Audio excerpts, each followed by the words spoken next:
you're looking for an agent, you want somebody who's balanced.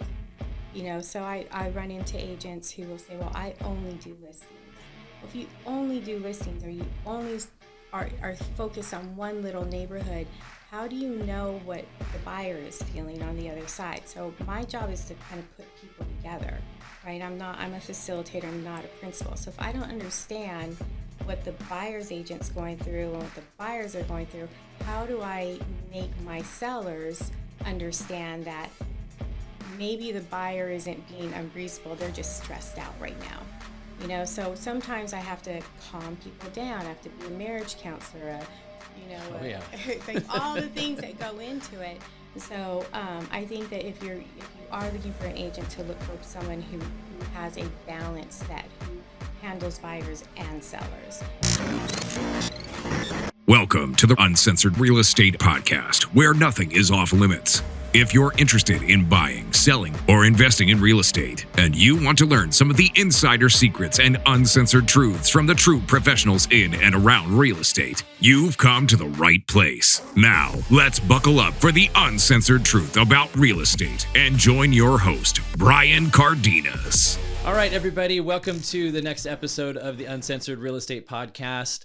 And I have a very special guest joining us here today, but wanted to first remind you all to make sure that if you're checking us out on YouTube, to subscribe and hit that notifications button. And if you're listening to us on your favorite podcast platform, just make sure that you give us a 5-star review. And so to get going here, just wanted to welcome my guest here, Liz Kiener with Arizona Property Sellers. Welcome. Hello. We're going to be extracting words out of you today, aren't we? Yes, very much so. That's good. So, we're kind of in the midst of a crazy market that's been for this entire year. What's some of the recent things that you've been seeing going on in real estate? Properties are staying on longer. The sellers are panicking. Buyers are getting they're able to be a little bit more picky now, so it's not such a feeding frenzy. Right. But yeah, it's just not, it's very slow. So I think everyone's just sitting back and kind of waiting to see what happens. It's not a real fun market, but then last summer wasn't fun either. Yeah, not fun for different reasons. Right. So you said that sellers are kind of panicking. What do you think the fears are that they're having right now? I think they feel that they may be lost out. They missed the boat. Their property values declining. I don't think it's necessarily declining. It's just you're not gonna get $100,000 more than your neighbor a day later. Right. So I don't see that the prices are going down. They're just softening a little bit. Right. But I think a lot of sellers feel that, my house isn't sold in 30 days, so I missed the boat. Yeah. They have to kind of reset expectations because even now, I don't even think we're up to over 3 months supply, and a balanced market is typically 6 months. And yet, if somebody's sitting on the market for 30 days, they think the sky is falling and the world's about to end. Right. I got so used to the 2 days or 2 hours before it sold, and it's not that way anymore. No, there's supposed to be 1 million more people moving into Phoenix within the next, I think, 15 years that I saw. So there's not enough. We don't have enough houses. We can't build them fast enough. Yeah. So I think right now, and I think with the midterm elections coming up, everyone's just kind of waiting to see what happens. But I don't think that has much negative market trends as I think people are feeling right now. I think it's just perception. Yeah, I think that's the hard thing for the typical consumer, because all you hear is negativity from media and resources. I was actually clipping some stuff this morning about, home prices or median home prices declining, and it's declined 2 months in a row. And it's the first time this has happened in 2 years or whatever. And if you just read the headline, you'd think, oh my gosh, this is terrible.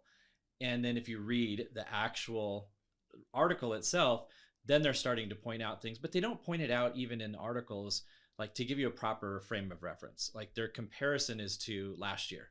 Right. And last year was the anomaly. I mean, that was the odd thing that was going on. Right. How do you effectively try to communicate like the reality of things to like your sellers and get them away from, the hyperbole and the all the negativity that they see in headlines?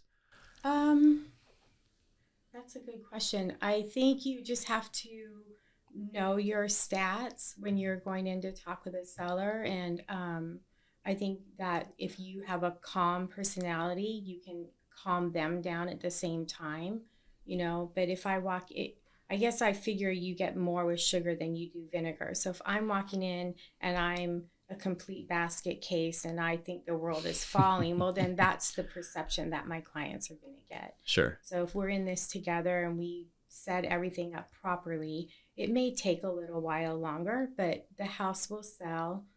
We're going to move you down the road and everything will even out at the end. But you just have to, I think everyone has to just have a little bit more, take a deep breath, and it will all be okay. Yeah.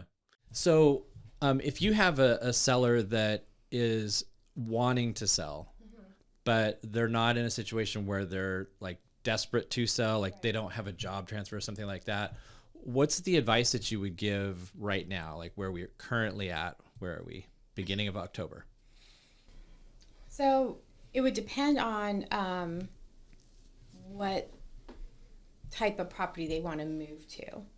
I mean, if it's a property that's easily found, then it would just be the normal, let's get the house ready to go, get it on the market. As soon as we get an offer, we know basically what neighborhood and where you're looking, and we can go out and look at that time. But if it's a property that you're looking for, a niche property, maybe you're going from like a tract home and you want horse property, or you're trying to find something that is a unicorn that's not out there all the time, then at that point we really need to sit down and figure out, do we do a double move? Do we look for somebody who is going to allow you for a longer rent back? Just what that situation is. So it really depends on where you're moving to and what you're looking for. I think it would be. Yeah, that makes sense because everybody's situation's different, Right. And what their needs are specifically for the property definitely weighs into it. Because I think the fear that we hear everybody talking about is, do I sell now? Is the prices down? Are they going to go down more? Do I wait and buy, and those kind of things? And so I guess in that same situation, the same conversation you're having with somebody, if they're looking to buy, what kind of suggestions do you give them in terms of the timing of things? Is it good for them to wait? Do we think the market's going to go down? I mean, there's no crystal ball. So you have sellers right now that probably thought, well, I'll wait it out a little bit longer. Prices are going to go up, and they waited, and now they're in a panic. So if you have it in your mindset that it's time to move, then it's time to move. And if you're buying and you're selling at the same time, you can't have it both ways. Yeah. You're always going to be on the losing end at one point. So I think if you're ready to go, then then that's the move you need to make, and you have to do what's right for your family, for your financial situation. But anyone who tries to time the market, you're going to miss every time. You just have to do it when it's right to do it. Just go for it. There's definitely a reason why financial advisors tell you don't try to time the market with your investments.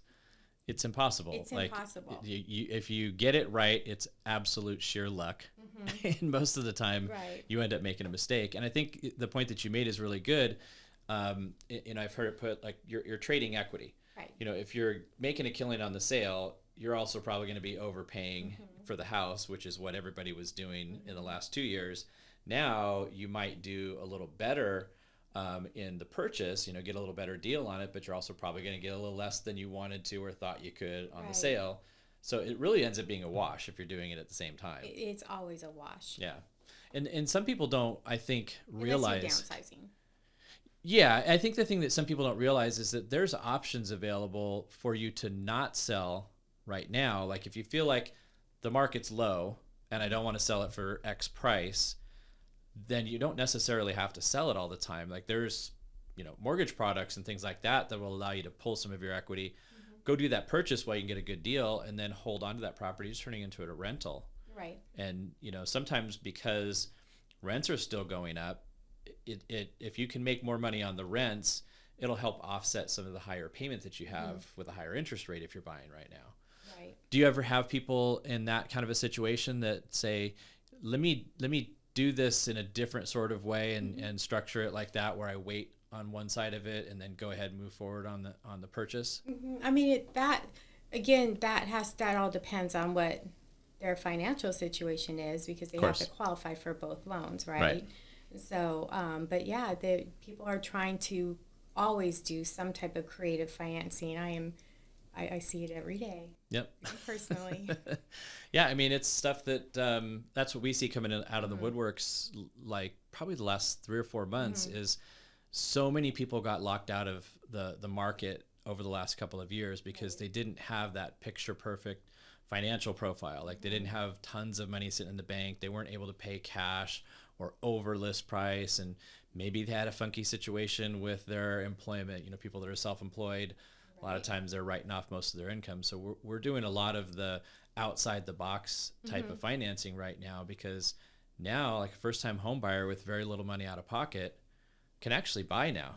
Right. Like, are you seeing offers accepted by sellers now with kind of the creative financing, or even not creative? I mean, FHA is not creative financing, but no one could get it done in the last couple of years.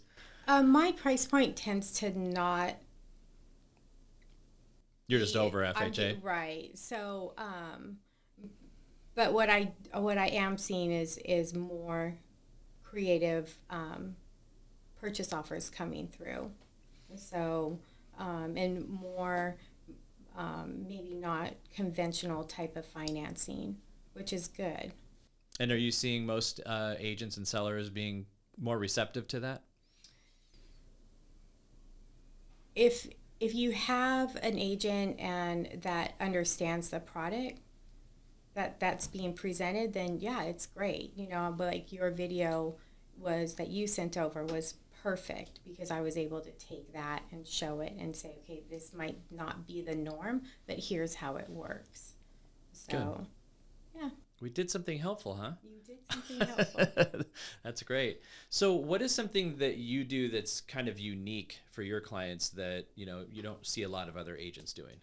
So typically, I guess with the way that I run my company and my business, I have always felt that you don't get a second chance to make a first impression. And I didn't necessarily want to be the biggest, baddest real estate agent. I just really wanted to do a good job. And I think that I've never seen a house that is ugly. I don't understand that advertising motto that I see, I buy ugly houses. I don't think there's an ugly house. I truly believe that every house has a soul inside of it. And if you're selling something that is your number one asset, right? It's the American dream, our piece of land.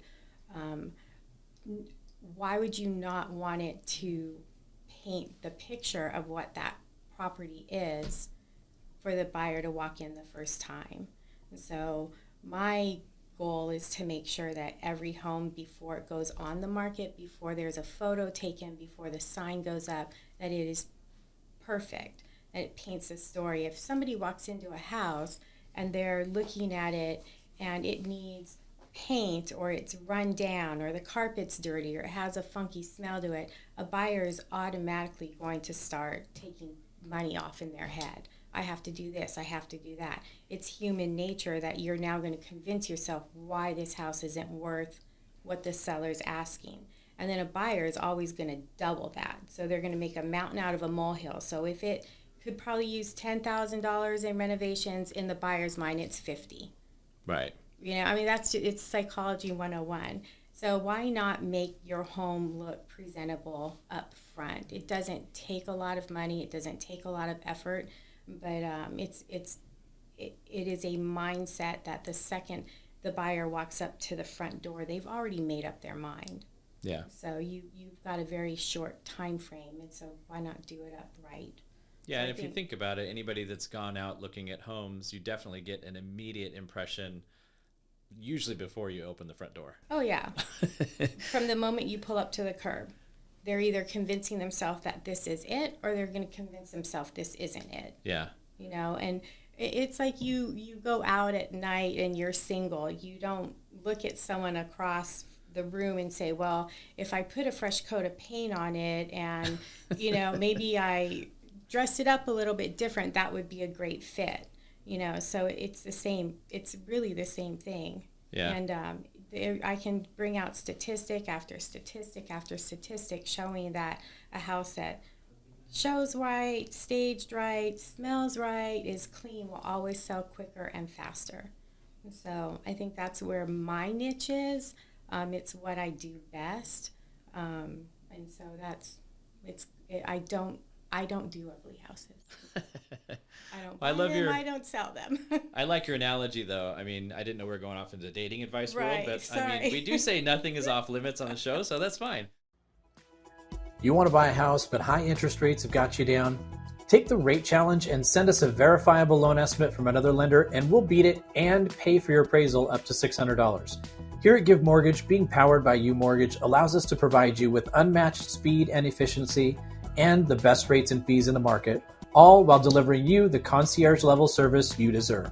We want you to have an experience getting a mortgage that you'll never forget, and not because you got put through a meat grinder to get it.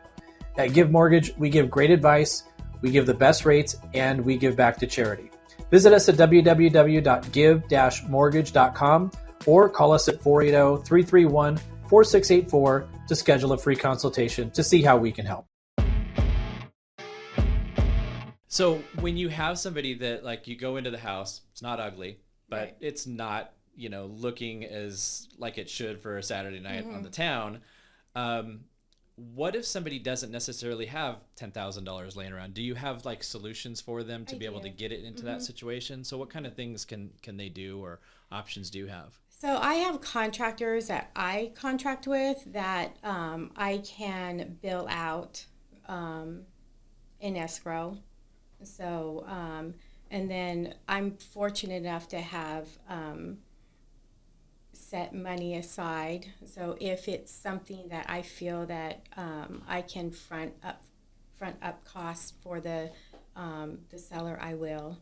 Sometimes I will have an investor maybe buy the house from them as is, let them stay there till we find a new house, and then while they're out, that gives me the 90 days that I need just in case it does have to go FHA, that I have to then turn around and flip the house and sell it. So there's always options, and to clean up your baseboards and clean your home, organize your closet, plant some flowers on the front porch. It doesn't take a lot, but it is necessary, I think. Yeah, it's not always that it's going to take $50,000 worth of work. No.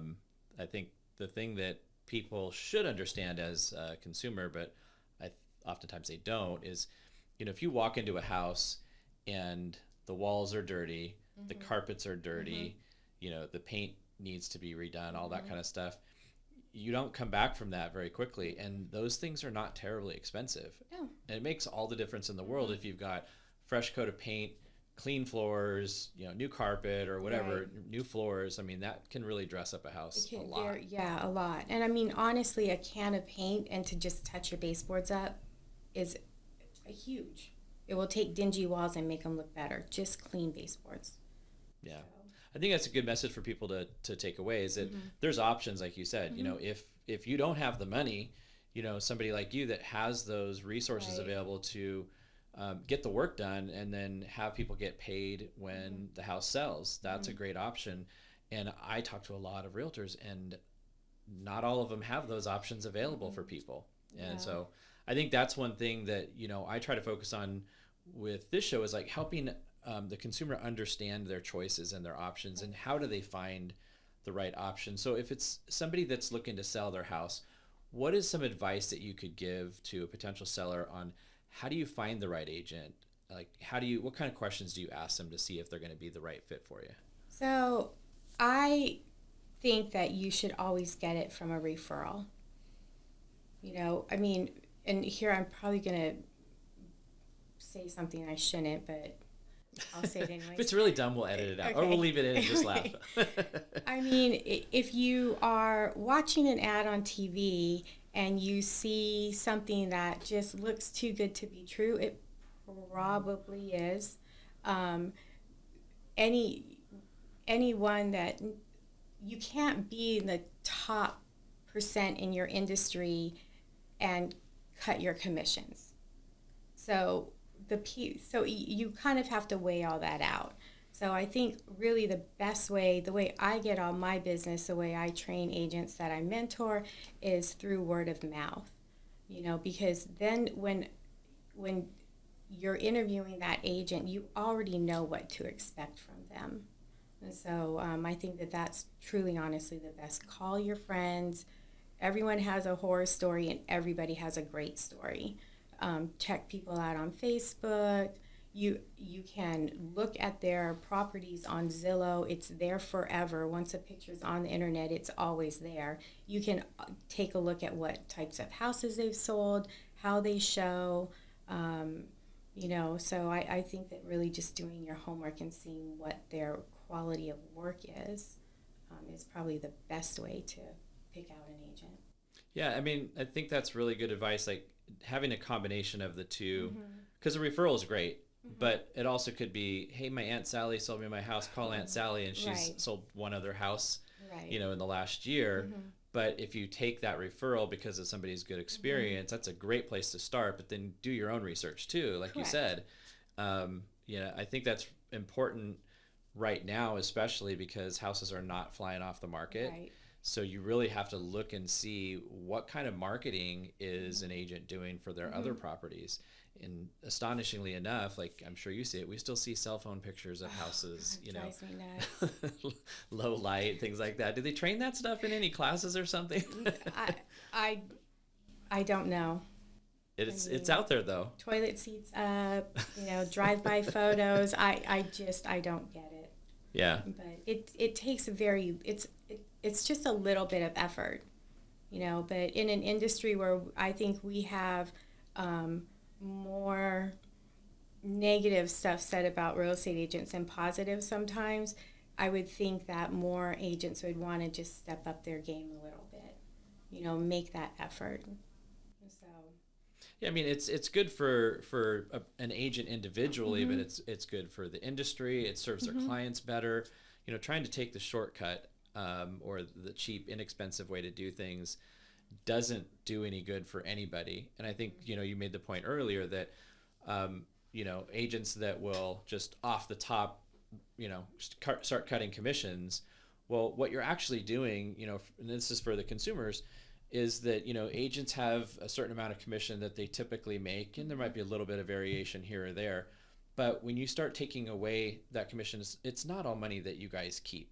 I mean, you're spending money to market properties, to do photos, to do the marketing and all those kind of things. And when you start finding people who are not spending money investing into marketing, you're going to find those ones where your property maybe would have sold in 30 days, 45 days, but maybe it's going to end up taking 6 months, and then you're going to end up having to wait that time period, get out of a listing agreement, go find another agent. Like, you don't always end up saving yourself money by finding the lower commission rate. And you get what you pay for. And if I know, me personally, when I feel validated and I feel that somebody respects the job that I do and is willing to pay me for that, I want to do a really good job. I'm honored that you're hiring me and that you trust in my work. So I want to do the best job I possibly can. If the minute I walk into your house and you're already telling me that I'm not worth what I charge and I'm not worth my paycheck, why would I want to do a good job? Yeah. I mean, it's just, again, it all comes down to human nature. I mean, people want to be validated. And we don't keep all the money that we think everyone thinks we make. Yeah, there's a lot of expenses. There's a lot of expenses, and it's a lot of time. It's, you're constantly, you can't have a family dinner without your phone going off. And, there's been more of my son's football and baseball games where I missed that one catch that he was going to make because I'm down trying to text on my phone, or, did you see that, Mom? No, I it's, I'm sorry, but at the same time, we're all working. So it's there's more to it than I think what the general public really sees on what we do for them. Yeah, and I think the problem that people get sucked into, and it's due to advertising of companies that are doing these, cut rate commissions and stuff, is that it's not about the percentage of commission that the real estate agent gets. It's what do you net out of the sale at the end of the day? Because you can pay somebody 1% and sell it for way less money, and pay somebody 3% and sell it for way more money, and you're going to walk away from the table with a lot more money. Right. If you have that good agent on your side. And you have to, the other thing too is that you're not paying up front for anything. Right. If I don't do my job, I don't get paid. Your house doesn't sell, we all lose. Yeah. So I see a lot of, and I guess the other thing too is that I think that when you're looking for an agent, you want somebody who's balanced. So I run into agents who will say, well, I only do listings. Well, if you only do listings, or you only are focused on one little neighborhood, how do you know what the buyer is feeling on the other side? So my job is to kind of put people together, right? I'm a facilitator, I'm not a principal. So if I don't understand what the buyer's agent's going through and what the buyers are going through, how do I make my sellers understand that maybe the buyer isn't being unreasonable, they're just stressed out right now? So sometimes I have to calm people down. I have to be a marriage counselor, like all the things that go into it. So I think that if you are looking for an agent, to look for someone who has a balanced set, who handles buyers and sellers, and who isn't just fixated on one little neighborhood. If you don't understand what's going on in the greater Phoenix area and the West Valley versus the East Valley, and what's going on in Casa Grande and Maricopa and all the way up to Flagstaff and the White Mountains, if you don't understand all of that, how are you going to be able to explain to your sellers what's actually happening in the Phoenix market and what is coming and what's going? And so I think I think there should be a balance. Yeah, I think that's really good advice, because I think, like you said, if you're listing and you're fielding offers from buyers, you're starting to see what are they doing, what are they offering, what kind of things are they expecting. That gives you a great perspective on the listing side. And then when you flip around and are representing the buyer, then you start to see, okay, well, here's some things that maybe other people are doing that might be working. It gives you a really good big picture of everything. Because you're right, a lot of agents, they get very focused on one or the other. Right. And I don't think that that's necessarily the route that works best for all clients. So if you have buyers right now then in this market, what kind of things are you hearing that they're concerned with, and what kind of advice are you giving for buyers these days? Wow, that's a good question. I think buyers are, from the ones that I'm working with right now, are they want more options.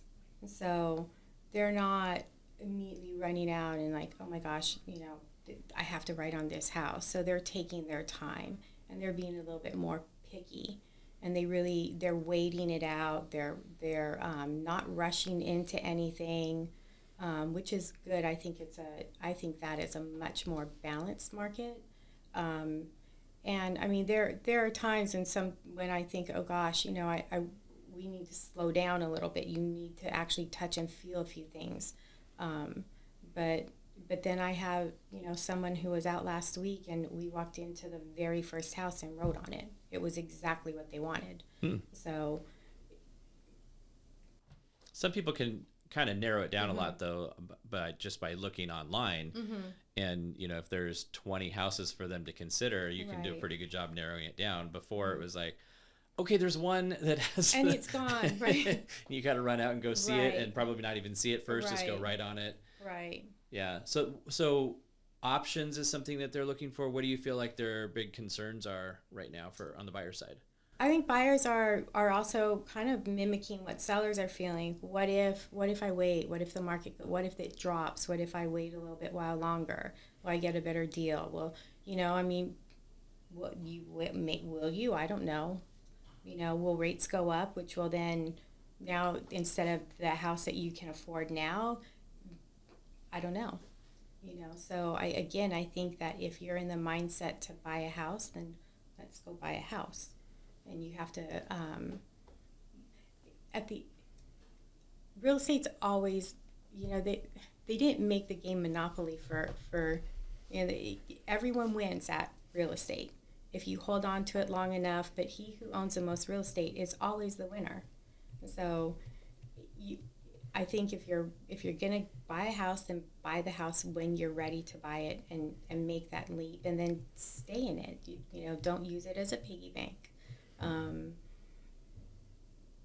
But I don't know. It's just it's kind of hard for me because obviously I'm biased because I want you out there buying a home. I think everyone should own a home. I think it's where we ground each other. I think having a piece of dirt is just everything. So yeah, for me, it would be really hard for me to tell somebody, well, don't do it now, because I think now is always the best time. Yeah, I think, the only time I could see in this market today where I would tell somebody, wait, like don't do it, is if they're thinking about a short-term purchase. If they're thinking about buying something and trying to get rid of it in a year, that might be a situation where I would say, you know what, you might want to hold tight. Like we're in a big roller coaster right now. That we don't exactly know where it's headed. We have a good sense of where we think it's headed. Mm-hmm.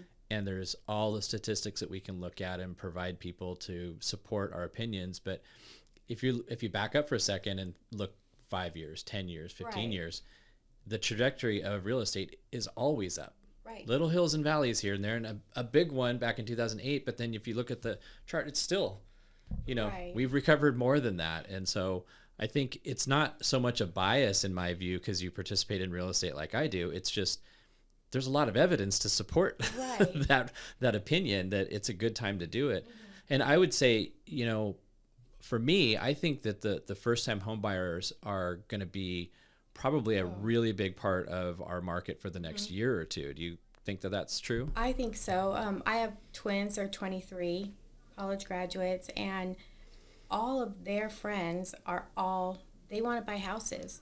So I know when I was 23, that was the last thing on my mind. I just wanted to go to the beach and surf. Yeah. But they're actually thinking about, this generation is thinking about home ownership. They don't. So I think, I think we're in for another generation that sees the value of owning a home. So I think I think that's going to be good. You've got all the baby boomers that are upsizing, downsizing. There was, I think the generation in between, like prior to my children, I think was that Generation X. I don't know. I'm Gen X. You're Gen X. There's Gen Y and Gen Z and millennials. Right. I don't know where all the age breakdowns are. There was one generation where they really did not believe in home ownership as much. Yeah. And I think that was right around the 2008, 2009, where those 30-somethings should have been buying their first homes. But then once we got past that, I think now the next generations are all wanting home ownership. Yeah, I mean, kids that are in their 20s, and early 30s now, they probably don't remember all that transpired in 2008 and 2009. So we've gotten far enough past it to where, the pain that people went through at that point is not so fresh. And I think, too, that people have to remember that the 2008 downfall was different. Oh, yeah. That was caused by what I think is predatory lending practices and some things that were not very kosher. Mm-hmm. And those have gone away. Yep. So there's safety nets that have been put in that I don't think that can happen again. Yeah. But other than that, every other up and down in the market has just been normal. Yeah. I think right now, one of the things that I'm reminding, people on our team and the lending side of things is for first-time home buyers, there may be a conventional loan or an FHA loan as an option. In the last 2 years, if we did an FHA loan, we weren't getting an offer accepted. Right. Now we're getting offers accepted with FHA. But if you have somebody that has a concern about interest rates and where the market is, because one thing I will say that if someone is banking on rates going down and refinancing to improve the financial situation, which I think is very likely to happen, but you can't count on that. Like, you have to be able to afford things today. If it gets better, which the rates will get better, then that's great. But I had somebody actually comment on a social media post that I did about, well, you're not going to be able to refinance in a year because home values are going to go down. And it was a legitimate thing, if somebody thinks home values are going to go down. But that's why I'm like suggesting people look at FHA as the route to go for their financing, even if you qualify for conventional, and even if conventional might be slightly better. Right. Because with an FHA loan, it doesn't matter what the home value does.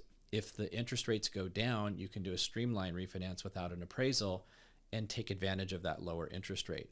So it's little things like that, nuances where, in the industry, we've got to be thinking about solutions for people. I haven't heard that talked about, but I think it's something that we have to really be entertaining for our clients, showing them options, explaining what's important. And then, yes, we think it's going to get better on your interest rates, but we don't want to set you up for failure by putting you into the wrong loan product today.